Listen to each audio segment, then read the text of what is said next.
self-control. Gravity is all that I know. She's over me. She's over me. She caught me with her hypnotic dance. She holds me here with only a glance. She's over me. She's over me.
In my heart, I can't let go, I'm breaking apart, controlling me,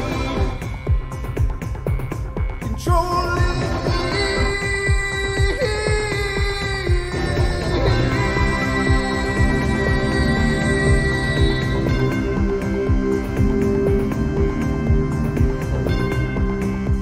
Ladies and gentlemen, welcome to our Tuesday edition of the Paranormal Portal Bedtime Stories from Beyond. Tonight we are going to explore the haunted houses. And not really, but we're going to talk about it. We're going to share some ideas and read a few stories about people that have experienced haunted houses. And maybe I'll discuss some more of my own. You never know. But I hope you're ready, because it is time for bed.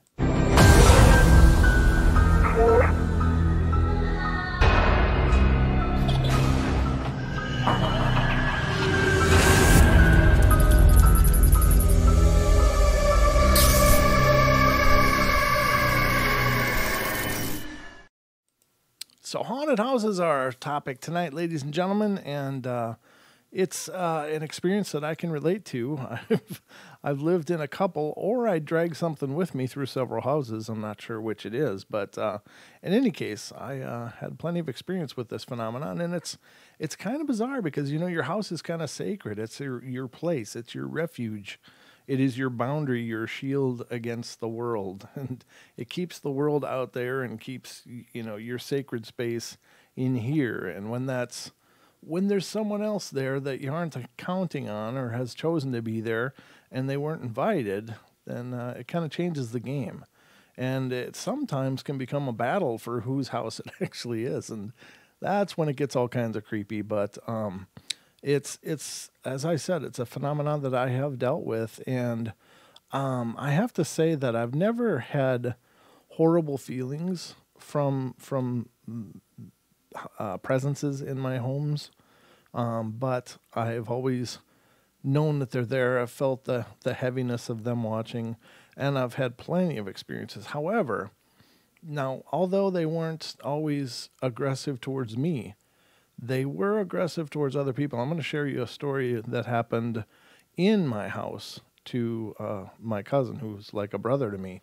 And it's just really bizarre, and it's actually kind of really spooky and creepy, but we'll get into that in a little bit. But first of all, why do they haunt? Why do they come hang out in our homes? What is it about our homes? Why would they need a home? Why would they need any kind of shelter? Because they are energetic. They are energy. You know, that's what I believe they are. As they are certainly not a physical manifestation. They are an energetic manifestation of consciousness. So what purpose does a shelter serve for them? Because they aren't affected by the hots and the colds and and the elements like we are being in these bodies that, we have to maintain our comfort. Otherwise, we could get sick and die, or, whatever, or at least not be real happy. But the spirit doesn't really gain those same kind of comforts, but it does, I think. Now, these are my thoughts on the topic and on the subject. And again, I don't profess to be an expert. I can't know. I just can't know. But in, all of these years studying, researching, thinking, and pondering about it endlessly, I think it's us. We are the reason that they come into our homes, because it's our energy, our lives, and the energy of family. Perhaps it's something they miss desperately from their own lives, and the memory of them, if they were indeed human, and even if they weren't human, perhaps they still have a sense of family and a sense of community. And so perhaps in many cases, they just want to be close to that again, just to remember that feeling, or that's a calming, serene feeling for them.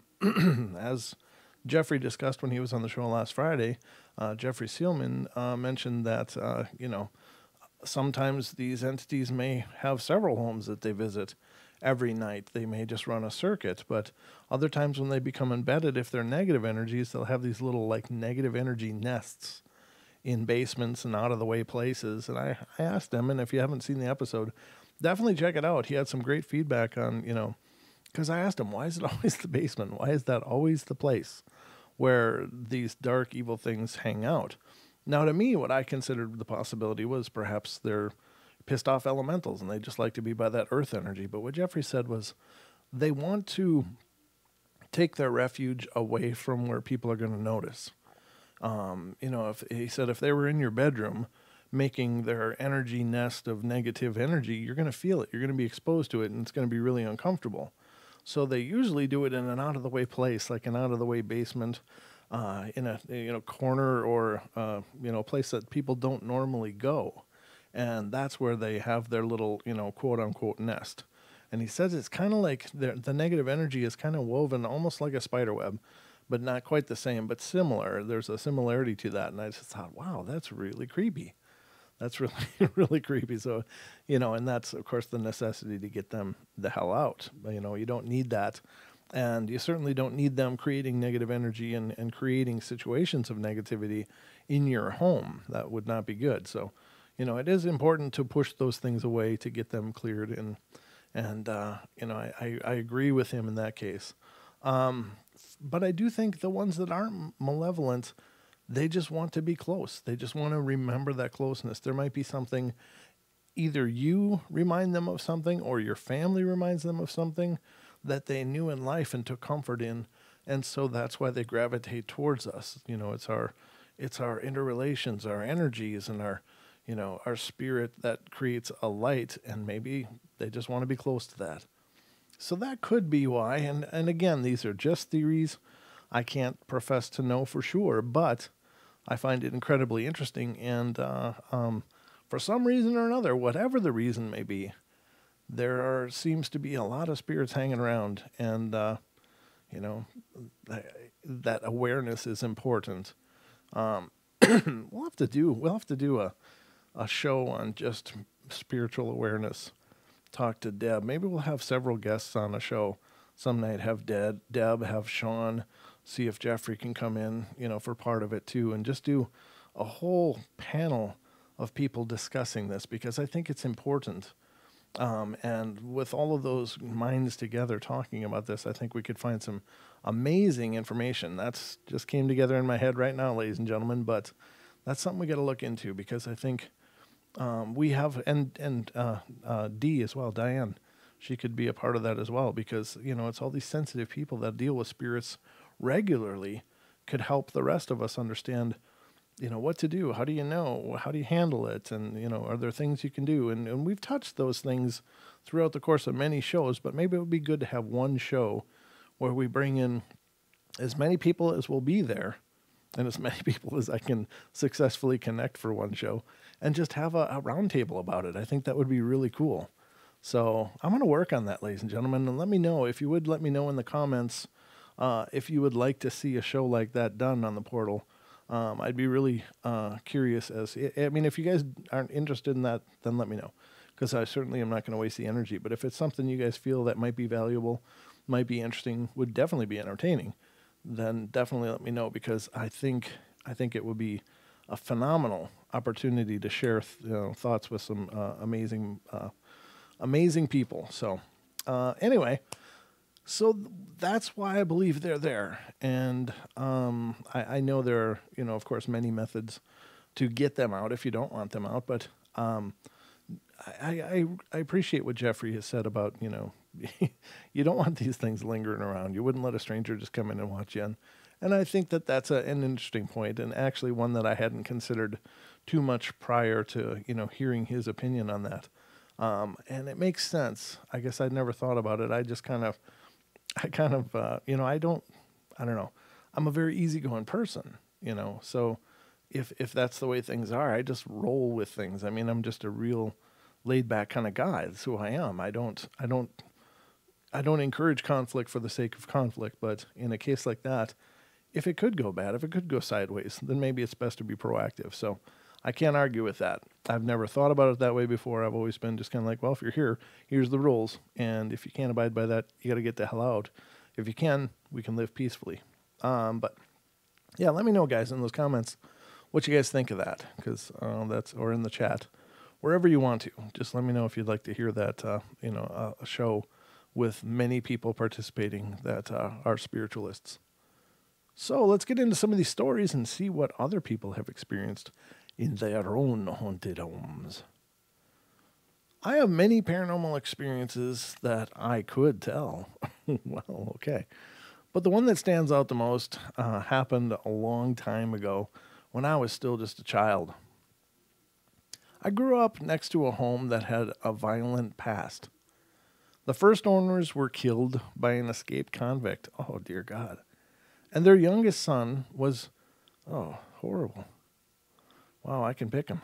Their youngest son was beheaded, and his head was never found. Oh. Supposedly it was tossed into a gravel pit that was nearby at the time. The next couple to purchase the home split up, and the wife, along with her month-old baby, jumped from the upstairs window and fell to their deaths. Well, you get the picture. Yeah, there's a lot of darkness there. Holy God. Due to the snowstorm that had fallen on our town, my mother and father were not being able to get home to me and my brother, and we had the misfortune of having to stay with our neighbors for the night. Needless to say, my brother and I were scared to begin with because we all knew what happened in that house. At first, nothing seemed out of the ordinary, but as the night went on, strange things began to happen. The first thing to take place was that while we were all sitting in the living room watching TV, we could hear someone in the kitchen doing dishes. There was no one else in the house, and there was no dishes in the sink that needed to be done. So we all went back into the living room, and then we heard a glass breaking in the bathroom. This caused everyone to jump and run to see what had broken and how. And there was no broken glass anywhere, and everything seemed okay. Things settled down for a while, and I thought, if that was the worst that was going to happen, then I'm good, I'm okay. But boy, was I wrong. I was laying on my neighbor's couch, just about to fall asleep, when the rocking chair began rocking all by itself, and I heard the faint sound of a baby crying. As if this weren't scary enough, I soon heard footsteps coming from down the stairs, and the little boy's voice calling, "Mommy?" Scared as I was, I went to the stairs to see if someone was just playing with me, and I knew it wasn't my brother because he was already asleep, and there was nobody there. I ran and put my head under the covers and didn't come out until morning. I spoke with my neighbors and asked them how they could stay in a house like that, and they said that they were just used to it, and they didn't pay that much attention to it anymore. So that's called being desensitized. It happens to people in a lot of traumatic situations, and I guess that's good. I don't know. It doesn't sound like it's a dangerous kind of haunting, but with all of that negativity that happened there, I wouldn't be surprised if there wasn't something dark pulling some strings around there, because that's a lot of tragedy in one place. Horrible, horrible thing. Ugh. All right. Then there's the idea that, people say don't fear ghosts, fear the living. And there is truth to that. But like Jeffrey said, nothing changes between life and death. The person you are when you're alive is the being you will be after your passing. So if you're a good person, you're going to be a good person. If you're a jerk, you're going to be a jerk. And if you're horribly evil, you're going to be horribly evil. So the only thing that changes is that, our bodies drop off at some point. Oh, man. Hold on a sec. There, that's better. So the next one is called, it's another one about haunted house anyway. And this one comes from 2006 out of Texas. I decided to share another story since it came up in my head. I lived in this blue haunted house from when I was a newborn baby to when I was about 2 or 3 years old, so I wouldn't remember much, but my mom told me about it. My mom was much younger in those days, and so was my father, and my sisters weren't alive yet, and my brother wasn't either. So this is the oldest child, clearly. My mom and dad and I lived in a small old blue house, and there my mom would always experience paranormal things. Like once she told me that it was early in the morning, my dad had gone to work, and I was still asleep. Then she heard someone washing dishes in the kitchen. Wow, is that a theme tonight or what? And when she got back up, she got up to check and see who was in the kitchen. Nobody was in there. And the dishes were in the sink, dirty and unwashed. Another time, my mom was in bed, and my aunt came over to the house and knocked on the door. But my mom couldn't get up because someone was pushing the covers tightly around her. And my mom thought it was my aunt, so my aunt came in and asked her why she didn't open the door, and my mom told her why. My mother also told me that when I was 2, I had my own little ghostly friend that I would talk to, and someone unseen. I would talk to someone unseen, normally like as if I was talking to anybody else. Also, she would tell me that someone or something would stand at the foot of her bed and pull the covers off her.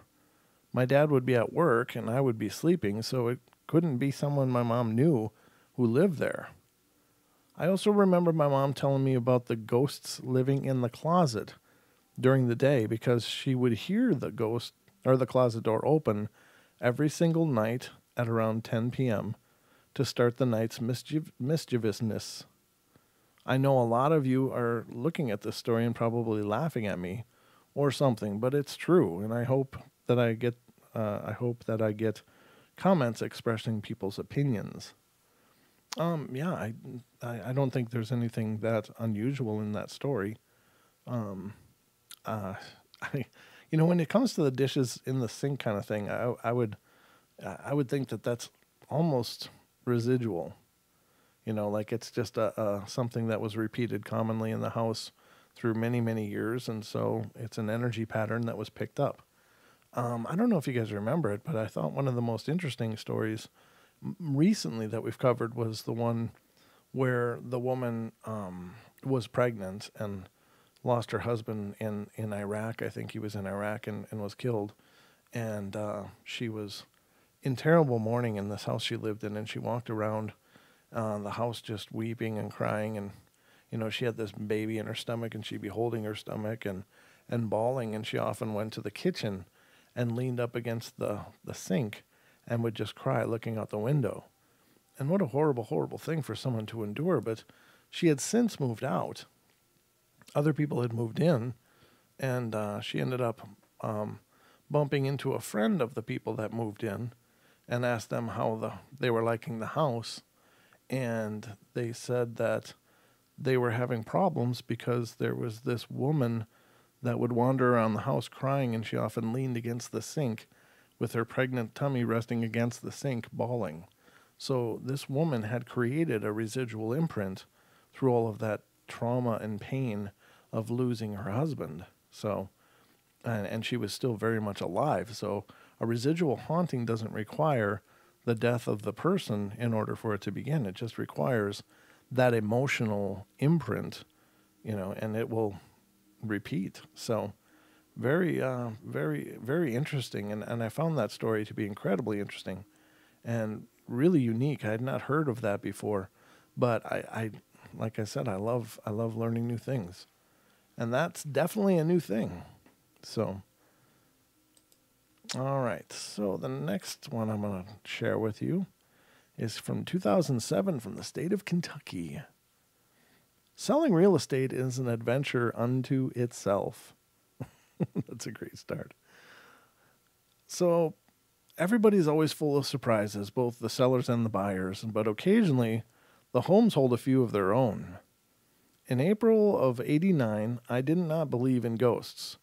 No real reason to believe in them. It wasn't logical, but unfortunately, this story is true. That spring, I listed a beautiful 200-year-old Italianate mansion that was on 6 acres. The home was halfway through renovations, and the owner gave me my first tour. We walked through the grand entryway separating the twin front parlors, and the one on the left served as the living room, and a beautiful antique grand piano nearly filled the music room in the right parlor. A large formal dining room, and just beyond, and a renovated gourmet kitchen and bath finished on the first floor tour. We walked up the wide curved staircase in the center of the home, circling to the third floor tower. The tower was one room surrounded by windows where one could overlook the entire farm and surrounding countryside. Heading down to the second floor, 5 of the bedrooms were in various stages of construction, that is, all but one. The 6th bedroom, painted a sunny yellow with white trim, was left untouched. The owner explained that room couldn't be changed. If they tried to paint it, the new paint faded and the yellow walls greeted them again the next morning. The temperature in that room was a constant 70 degrees no matter what season. It was the young son's room of the owners of the late 1800s, and she said he was one of the ghosts in the house. When you walked in that room, you felt a presence, as if someone was there. It was a calm presence, but it felt as if eyes were watching you. I wanted out of that room, but I didn't believe in ghosts. According to the owner, sightings had been seen of the young boy, a man, and 2 men, while only her family was at home. While the workmen were there, tools disappeared all over the home, never to be seen again. Noises of something being dragged and footsteps coming from upstairs while the workmen were downstairs were reported. And I, of course, totally discounted the stories because I don't believe in it. Goodbye, I said to the new clients. It's been a most enjoyable afternoon. I left excited about my unique historical listing and couldn't wait for my first open house in 2 weeks. The day of the open house was beautiful, 60 degrees and sunny. Tools were put away, the home gleamed. Visitors entered the kitchen door where they sampled homemade donuts, mint iced tea, and coffee while they waited for one of the 2 agents to take them on a tour. The agent then let the prospective buyer out the front door and returned to the kitchen for the next visitors. Towards the end of the 3-hour opening, I let a very nice woman out of the front door where a cold breeze hit me when I closed the door. Turning back to the kitchen, I glanced to my right. Sitting at the piano in the music room was a young woman dressed in a plain gray dress. Her dark hair drawn back in a bun, her large dark eyes held no light. She was sitting quietly, just looking down at the keys. No music was playing. The hair on the back of my neck rose with the goosebumps. Startled by seeing a visitor unattended, I went back to the kitchen to find the other agent. Why is there someone wandering around the house without you? There's no one else here, the other agent answered.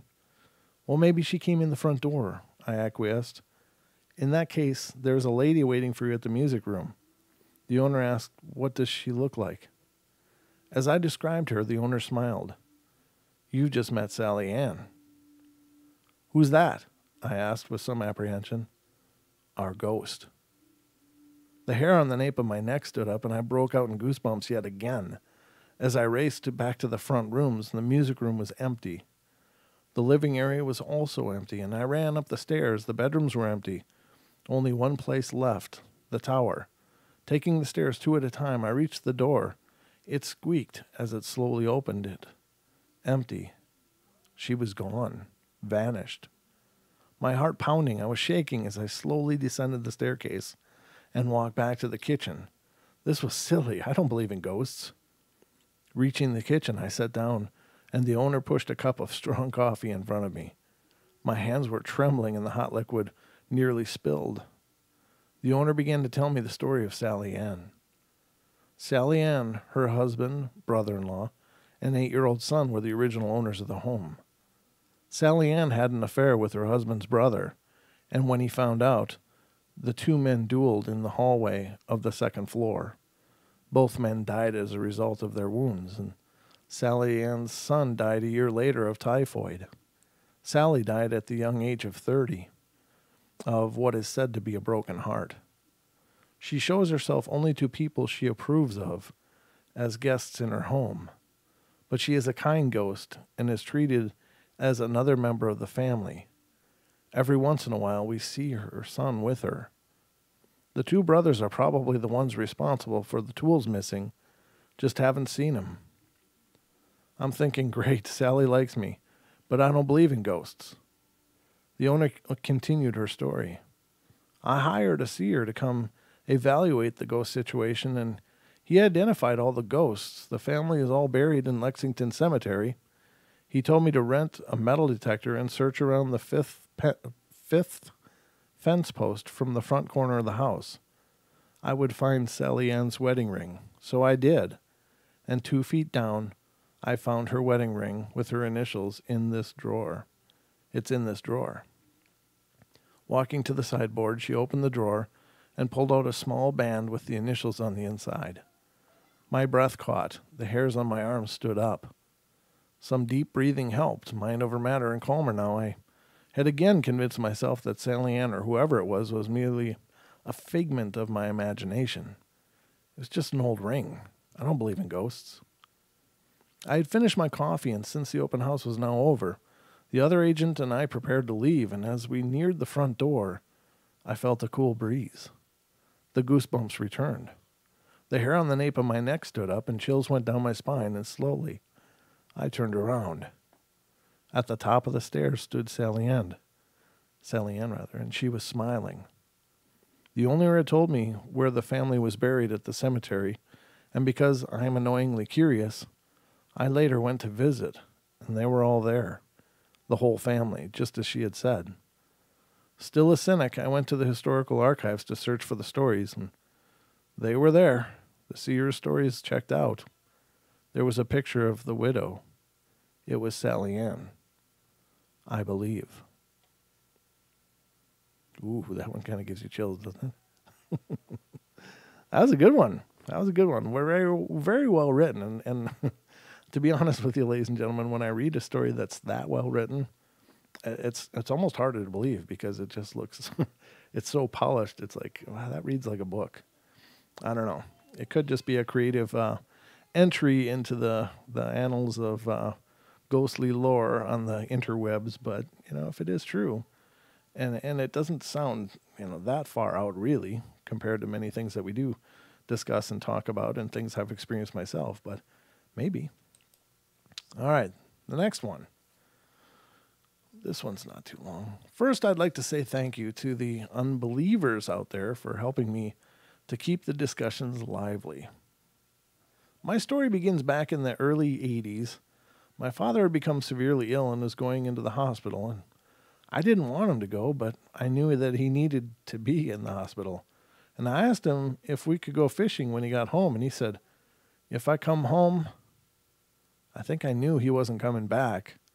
He went into a coma a few days later and remained in one for months.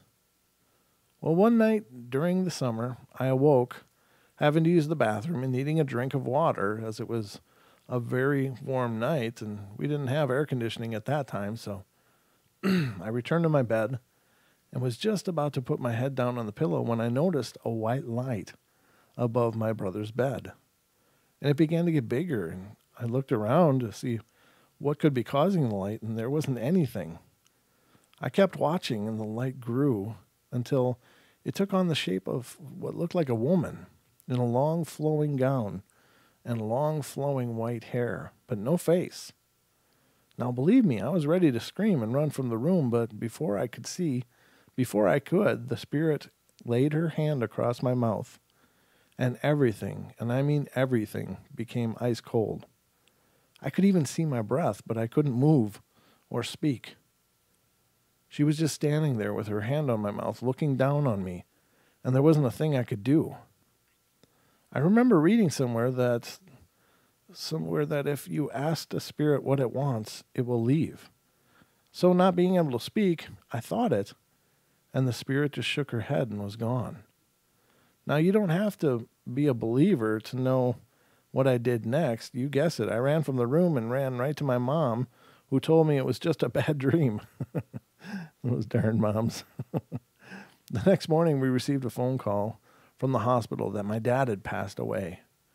I didn't know who the woman was at that time, but I believe she came to let me know that my dad wasn't coming home.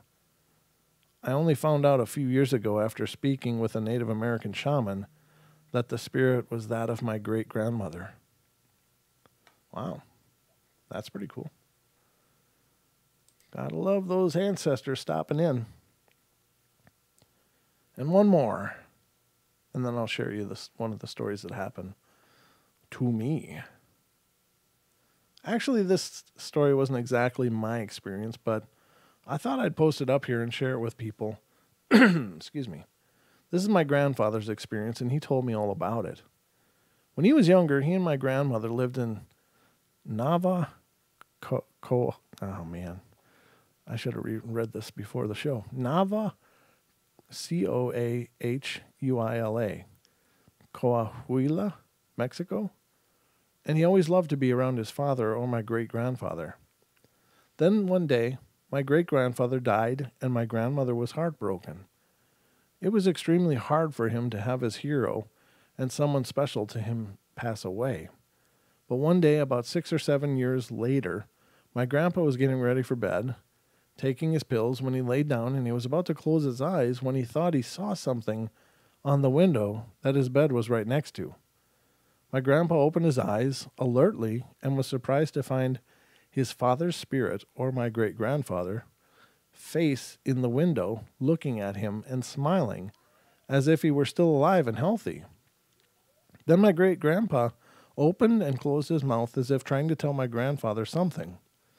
But that's when his face disappeared and my grandpa saw it one more time another night in the exact same spot before never seeing it again. Sometimes my grandpa tells me that, when they go to Mexico, he always sleeps in the same spot, and that he would look out the open window to see if he could see his beloved father's face again, and just stare out, and the happy memories of his father would come flooding back to him. I was really touched when my grandpa told me this story, and one night when me and my family were staying in that house, I tried to take the bed next to the window where my grandpa had seen his great-grandfather's face.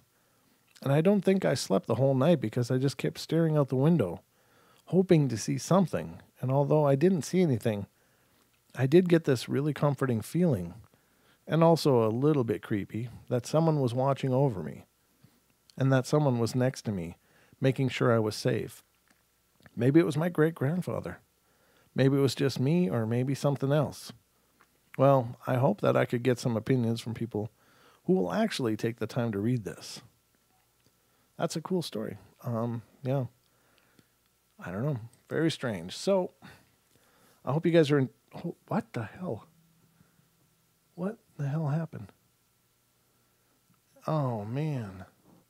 MCAT. Oh, my God. You guys are just, oh, my God, you're amazing. Wow. I just love you guys. That's incredible. I don't even know when that happened. I'm so sorry. I missed it until now. I see it now, Ruthie. Oh my God. MCAT brother. Oh, I gotta I had to mute myself again. That's so wonderful. Thank you guys. Wow. You guys are MCAT brother, that's just phenomenal. Diana last night, you tonight, and everyone else that's given and help. That's just, I can't thank you guys enough. You guys are just too amazing. Holy. Oof. Okay. I look over and there's this red oval, and like, what the hell's that? And it says that in there, and I'm like, who did that? And then I got to scroll down, and there it is. Thank you, MCAT brother. That's freaking beautiful. You're amazing. Oh, I'm just so humbled. I could just tear up. I mean, honestly, you guys have no idea how much that stuff helps. It's just amazing. Up until, up until recently, this has just been a labor of love, and it's putting, all the blood, sweat, and tears in it, and you guys are just, wow. You guys are just showing up, and I love you guys. You guys are amazing. Wow. All right. Amazing. All right. So, that just stuns me almost to be unable to talk. It's just like, wow. Okay. What had happened, I used to own this old Victorian house. It was built in 1894. It was a beautiful old house, and I spent a lot of time and effort and money restoring it. I love this house, but I always felt a presence in this house.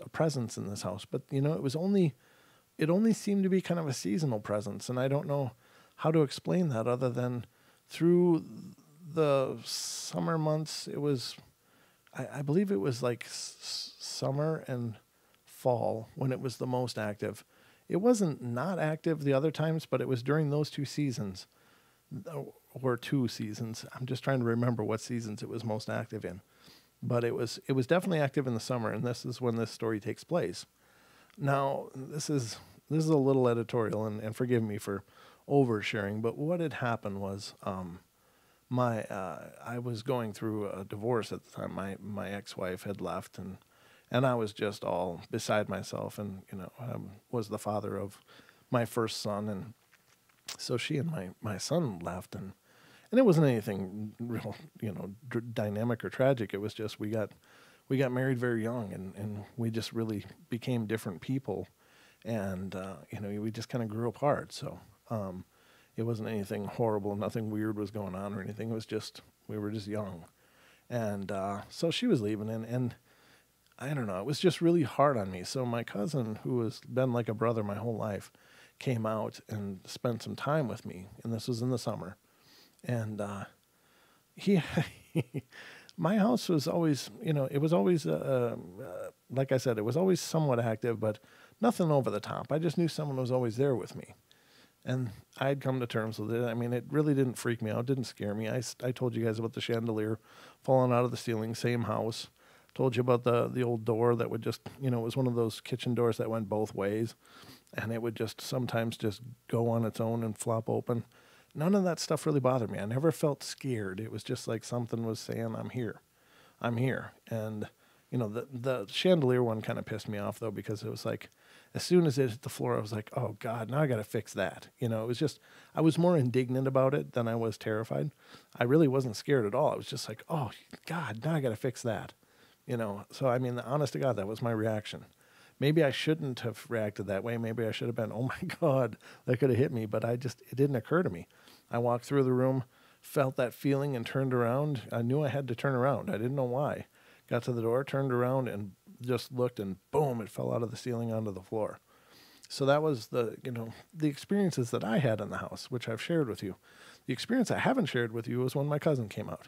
Now, my house didn't seem to like my cousin too much. And he actually, I had moved. I used to sleep in this one bedroom, and I moved to a different bedroom. and had my stuff in a new room because it was hard to sleep in that old room that I used to share with my ex-wife. It was just really hard. So I moved to a different room in that house, and I had her bed set up in the other room for him, and so he went and slept in there.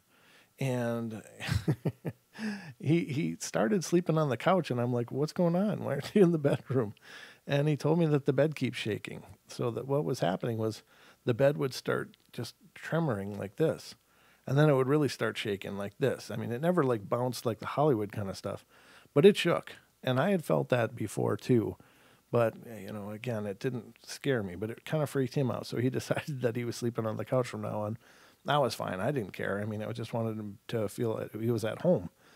So, he would have those kind of experiences, and then he kind of just stayed away from, I had a job, so I'd have to go to the job in the day and stuff, and he would be hanging out the house. But he said that after a while, he never went back into the bedroom area at all. He just didn't feel comfortable there. Something kept pushing him out, and he didn't want to be there. Well, one day we were going up and down, and this old basement was an old limestone block kind of basement, just really rough-hewn blocks.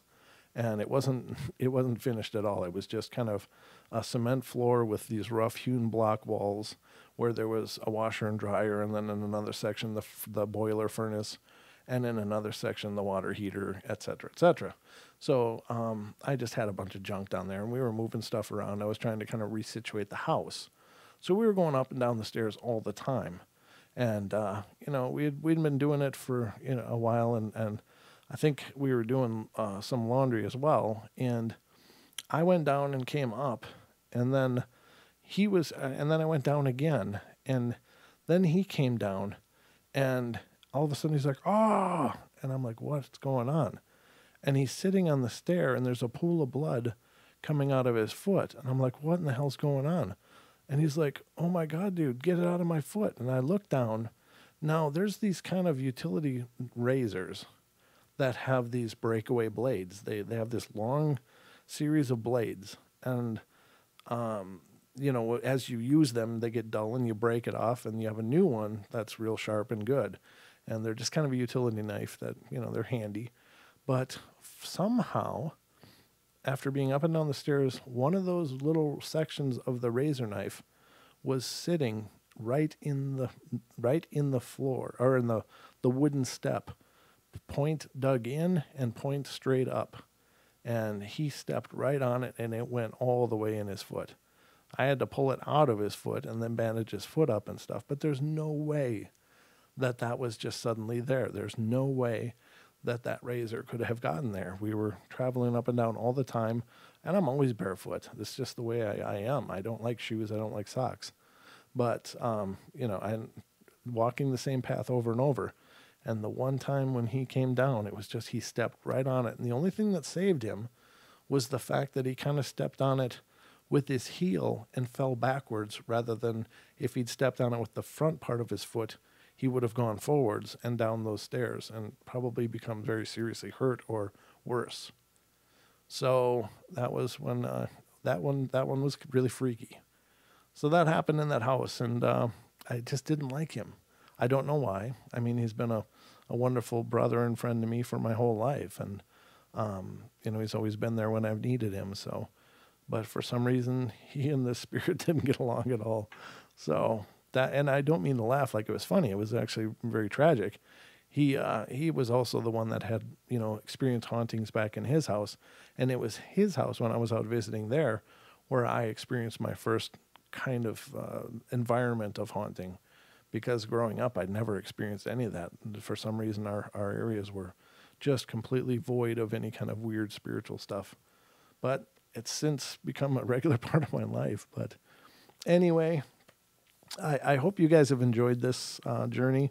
I hope that's, I can't tell you how much you guys mean to me. Thank you so much. MCAT, brother, I love you. Man, that's just really cool. That's amazing. So I'm absolutely humbled. And thank you all for being here and making the portal amazing and great and spreading the word and doing everything that you guys are doing. I will, of course, be back tomorrow night with Don, and we got Naysay coming on with us. We'll be going on his spiritual journey tomorrow night. He'll be on the show, and we'll be following his journey and his path. And he's if you haven't ever heard him before, he's just a really neat guy. He's incredibly intelligent. He's incredibly well thought. He's a very considerate, kind person, and he's just he's a thinker. It's all I can say. And he's also been through a hell of a journey himself. He suffers from Gulf War illness, is pretty much blind and confined to a wheelchair, and has had a tough road, but he's just an amazing light. So I hope you guys will tune in tomorrow night. It's not common that we have guests on Wednesday night, but it's the night that works out best for him, and I'm happy to bring him on. So we will see him and you guys tomorrow night, hopefully, but I love you all. Be good, be kind, be nice, take care of each other, and thank you all for being here. You guys are just amazing. I love you guys dearly. And we'll be back tomorrow night, same time, 7 p.m., right here on YouTube. So we'll look forward to seeing you then. God bless.